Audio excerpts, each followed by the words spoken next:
sa pandemya, nawala ng trabaho ang guro na si Irish, 24 anyos, matapos magsara ang pinapasukang eskwelahan. Aminado si Irish, hirap siyang makahanap ng mapagkakakitaan ng pera, kaya naman nagdesisyon siyang maging online seller para makatulong sa mga gastusin.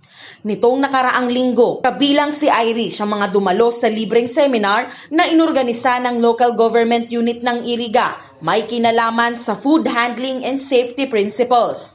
Nag-isip ako ng online business or like that.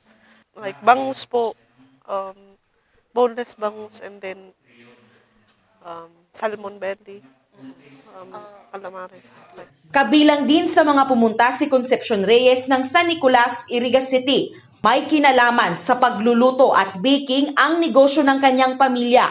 Kaya swak daw para sa mga tulad niya ang seminar, lalo pat malapit na rin magbukas ang kanilang catering services.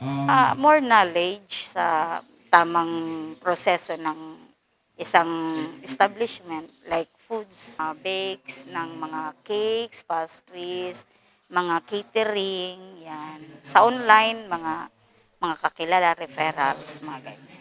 Ngayon, mag-start kami may pwesto kami sa market ngayon.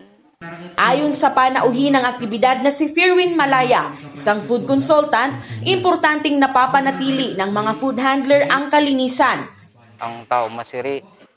Minsan, pag dainin din nagustuhan, dainin sinda mabalik.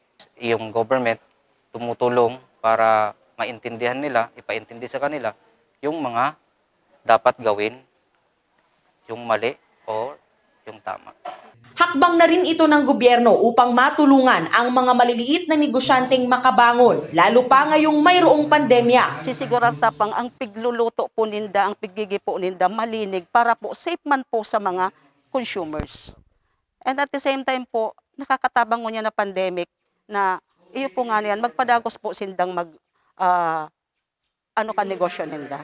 Yung ma-apply namin yung hygiene dito. Thank you so much po for this great opportunity na anuhan po kami dito, na invite, and thank you din po. Sana madami pa pong online seller na ma-inspire dito. Lagi naman dapat may kalinisan tayo sa pag-handle ng isang, lalo na kainan.